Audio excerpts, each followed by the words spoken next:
Assalamualaikum dan apa khabar semua? Okey, dalam video kali ini saya akan berkongsi kepada anda bagaimanakah caranya untuk kita melukis menggunakan sketch di dalam Autodesk Inventor. Okey, jadi sebelum kita buat bentuk yang kompleks, kita kena belajar dululah basic bagaimana kita nak mula melukis. Mungkin caranya sedikit berbeza daripada Autodesk AutoCAD. Okey, so untuk bermula, kita pergi kepada new file. Okay, so dalam video sebelum ini saya dah terangkan kenapa kita perlu pilih new file ni berbanding kita pilih shortcut button yang ada ni. So kita tak nak pakai inilah So kita pakai new button new dekat sini. Klik new file. Okay, di mana template yang kita akan gunakan adalah template matrix. Okay, so di sini ada 3 template. So untuk video ini saya akan berkongsi kepada anda kita nak gunakan template matrix untuk kita buat lukisan. Jadi saya terangkan juga dalam video sebelum ini. So template English adalah untuk template yang menggunakan unit inci, manakala template matrix ni adalah untuk unit ukuran yang kita menggunakan milimeter. Alright, so bila kita dah klik ke matrix, kita nak start pergi kepada part file di sini, iaitu kita nak buat standard mm.ipt. Jadi apa-apa sketch biasanya saya akan gunakan standard mm.ipt ni untuk kita mula melukis. Okay, jika anda nak tahu apakah kenapa kita pilih standard mm.ipt ni, boleh tonton dalam video sebelum ini. Alright, so klik pada standard mm.ipt. Tekan button create untuk kita start melukis. Okey, jadi bila kita tekan button create, ini adalah paparan ruang kerja untuk kita melukis part file ataupun juga sketch. Okey, so kita nak belajar dulu bagaimana step kita nak mula buat sketch. So sketch ini adalah basic kepada sebelum kita buat 2D modeling. Jadi dia adalah ruang untuk kita buat bentuk 2D dahulu. Okey, so kita pergi kepada start 2D sketch. Jadi setiap kali bila kita nak melukis sketch, tekan start 2D sketch ni. Klik kat sini. So bila kita tekan start 2D sketch, kita akan nampak ada 3 plane yang wujud ni. Kalau tuan-puan nampak yang warna coklat ini adalah dipanggil sebagai plane, iaitu yang ini dipanggil XY plane. Okey, yang ini dipanggil sebagai XZ plane, dan ini adalah YZ plane, dan ini adalah XZ plane. Okay, tulisannya tak berapa nampak dekat sini. Okay, ataupun nak lebih jelas, kita boleh pergi dekat sebelah kiri kita ni, model browser kita. Kita tekan simbol tambah depan folder origin ni. Tekan simbol tambah, kita boleh nampak lah. So ini adalah YZ plane, ini adalah XZ plane, nampak di highlight kat sini. Kemudian ini adalah XY plane, dan juga kita ada axis, iaitu paksi X, paksi Y dan paksi Z. Jadi kita nak mula melukis, kita perlu ada plan dulu, ada permukaan yang hendak kita pilih, yang perlu kita pilih sebelum kita membuat sketch. Okey, jadi tak kisah sebenarnya kalau tuan-puan nak pilih plan yang mana, tapi kalau bagi saya prefer anda bermula dengan XY plane, kerana 2D bermula dengan paksi X dan paksi Y. Okey, so XY plane boleh klik terus kat sini pun boleh, ataupun boleh terus klik pada permukaan plane ni pun boleh. Okey, so kita klik. So bila kita klik, tuan-puan akan nampak, anda akan nampak ada beberapa perubahan yang berlaku. Tadi, yang pertama ni tengok tadi, plan kita bertukar kepada view dia kepada ruang kerja kita, iaitu pada paksi X dan Y. X dan juga Y. Dan di sini kita boleh nampak, kita ada 2 axis kat sini. So yang garisan data ni dipanggil paksi X, ini ada paksi Y. Kemudian yang kedua ni kita boleh nampak juga perubahan ruang kerja kita, iaitu bahagian model browser ni, kawasan di atas semua dikelabukan. Yang nampak highlight sini cumalah dekat sketch tadi. Alright. Okey, kemudian kita juga boleh nampak dekat ruangan tab kita ke atas ni, panel kita atas ni, dia akan fokus kepada untuk tool buat sketch sahaja. Okey, di mana tool buat sketch ini sama macam AutoCAD, iaitu anda dah belajar bagaimana apakah itu line, circle, arc, rectangle, fillet dan sebagainya. Jadi sebabnya perlu anda tahu sedikit dahulu berkaitan dengan AutoCAD sebelum anda boleh follow video saya ini. Okey, selain itu juga anda boleh nampak di sini ada button finish sketch. Finish sketch bermaksud Bila kita dah siap buat kita punya 2D drawing ataupun kita punya sketch, kita boleh tekan button finish sketch untuk kembali kepada paparan sebelumnya. Okey, paparan sebelumnya. Okey, jadi di sini saya tekan finish sketch untuk tuan-puan nak bagi anda nampak. Okay, saya tekan finish sketch. Jadi anda nampak sini lah cube dia berpusing. Okey, model browser tadi hilang. Dia dah tak warna grey dah. Kemudian kita boleh nampak dia kembali kepada tab 3D model. Okey, let's say katakan kita nak sambung. Mungkin lepas ni kita dah buat sketch, kita dah finish sketch, kita nak sambung balik. Kena ingat, kalau kita nak sambung sketch yang ada, jangan kita tekan start 2D sketch ni. Sebab bila kita tekan, bermaksud dia sedang buat sketch yang baru, yang mungkin tak berkaitan dengan sketch kita yang pertama tadi. Jadi nak edit sketch bukannya klik dekat sini So nak edit sketch kita, nak kembali kepada sketch kita tadi, kita pergi dekat model browser ni, kita boleh nampak ada sketch 1 di sini. So nak edit dia cuma klik kanan edit sketch. Jadi dia kembali kepada mod sketch kita tadi. Okey, itu yang perkara pertama yang perlu anda faham sebelum kita mula melukis. Okey, seterusnya kita lihat di sini, kita ada penggunaan mouse. Penggunaan mouse ni sangat penting sebelum kita mula melukis, iaitu kita ada left button mouse, button sebelah kiri ni, klik kanan, klik kiri. Kita ada scroll button dengan kita ada right click button. So ada 3 button di mouse ni, sangat penting penggunaan dia. Okey, di mana yang pertamanya adalah penggunaan left button, klik sebelah kiri kita ni, yang normal, yang standard kita tekan. Okey, kalau kita tekan standard, dia fungsi untuk select. Select Fungsi yang pertama dia adalah untuk select kawasan yang kita nak lukis ataupun select objek yang kita lukis. Okey, kalau scroll button pula untuk zoom. Kalau kita tolak ke atas untuk zoom out, tolak ke belakang dia zoom in. Jadi nak zoom ini kena tahulah cara dia, iaitu kena pastikan bila kita nak zoom kawasan tersebut. Sebagai contohlah, saya buat satu circle. Kita nak zoom kat sini, pastikan kita scroll, bawa cursor kita ke objek tersebut, baru kita scroll tolak ke belakang ataupun tolak ke depan. Tolak ke belakang untuk zoom out, tolak ke depan scroll button untuk zoom in. Ni scroll button dekat kita punya mouse ni. Ni scroll, tolak ke depan dan ke belakang. Jadi untuk zoom in dan zoom out. Jangan kita klik bawa cursor ke tempat lain. Tapi bila kita scroll, dia pergi tempat lain. Jadi mulalah berlaku masalah tak jumpa kat mana lukisan kita berada. Okey, kalau berlakunya, ini kesilapan yang biasa saya jumpa dengan pelajar-pelajar saya. Bila dia scroll, dia silap scroll, dia bawa cursor dia ke tempat lain dan dia scroll. Lepas tu dia lost kat mana drawing dia. Jadi cara mudah untuk anda kembali kepada drawing anda tadi, kita cuma perlu tekan dekat scroll button ni, kita double klik scroll button ni. Double klik.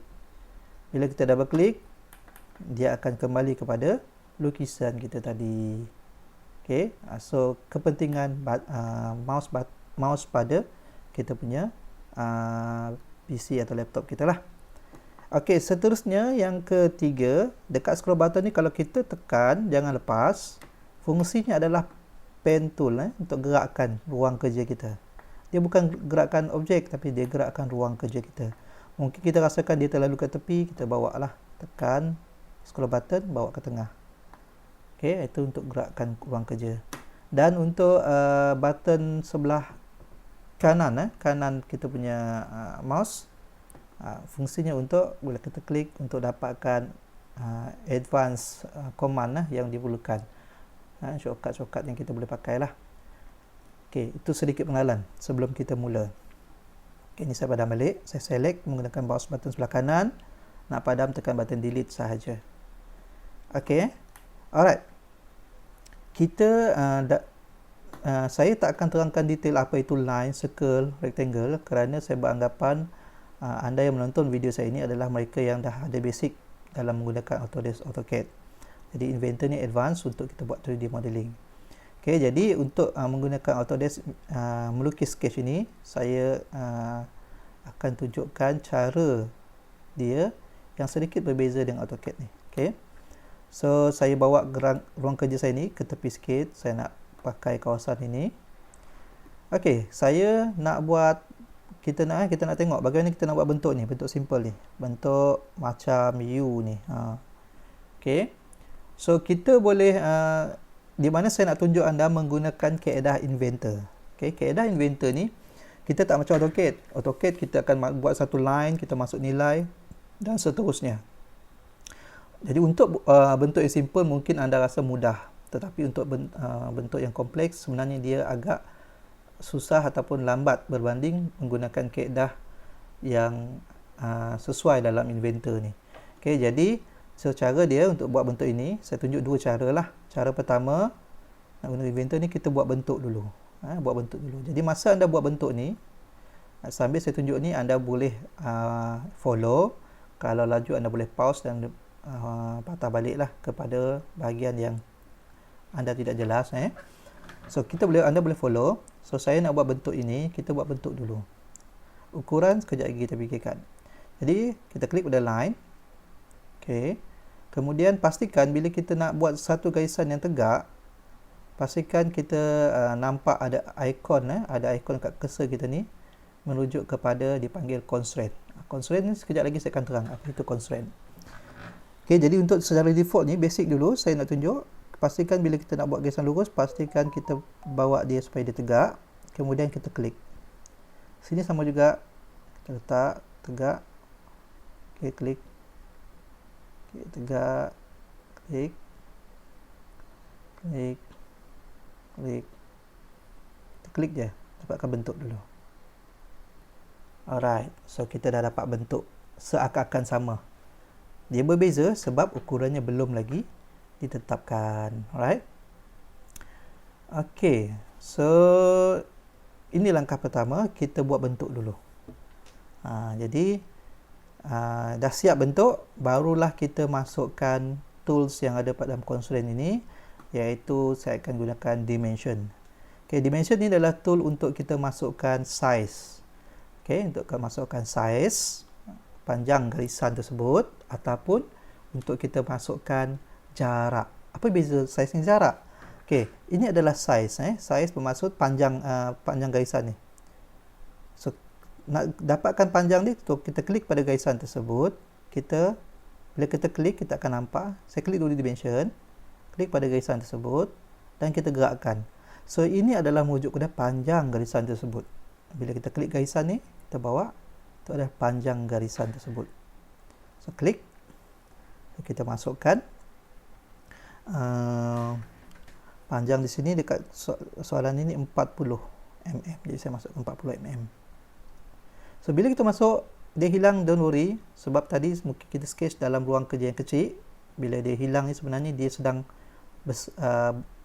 resize mengikut kesesuaian ukuran kita bagi tadi. Kalau hilang jangan risau, kita ada scroll button pada mouse kita ni, double klik saja. Okey, saya double klik. Dia kembali kepada drawing kita tadi.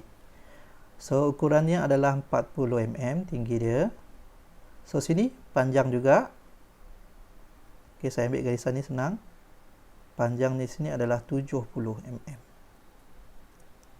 Okey, ini panjang.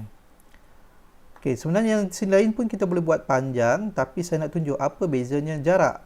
Okey, jarak contohnya, kalau saya nak pilih panjang garisan ni boleh, tapi saya nak tunjuk, let's say saya nak tunjuk jarak. So jarak di sini kita boleh buat dua cara. Cara pertama ialah kita ambil garisan, klik ke garisan berikutnya. Jadi kita dapat jarak. Ada kes keadaan kita tak ada garisan ni, kita nak cuma dapatkan jarak. Jadi kita boleh buat klik garisan pertama, klik garisan kedua, maka dia merujuk kepada jarak garisan tersebut. Okey. So jarak di sini berapa? Jaraknya adalah 30.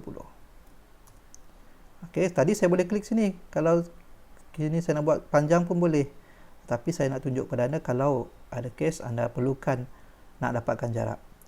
Cara kedua untuk dapatkan jarak, selain daripada klik garisan ke garisan, kita juga boleh klik kepada titik. Saya ambil titik ni, titik ke titik. Tapi titik-titik ni kalau tak ada keperluan, saya tak berapa prefer anda buat pada garisan. Sebagusnya anda ambil panjang tadi, yang first tadi. Klik kepada garisan ni. Titik-titik ni biasanya untuk merujuk kepada jarak je. Okey, sini dia punya panjang atau jarak dia 20. Sini pun sebenarnya automatic 20. Okey. Sebab apa automatic 20? Sebab sini dah ada 70, sini dah ada 30, sini dah ada 20. Okey, kemudian di sini tertinggal dalam soalan ni, kita ada sini ketinggian dia adalah 30, sorry. Okey. Saya rasa tertinggal ni, bukan 30. 25. Okey. Alright, itu cara yang pertama, iaitu kita buat sketch kita menggunakan line yang ada, buat bentuk dahulu. Yang kedua, barulah kita masukkan dimension.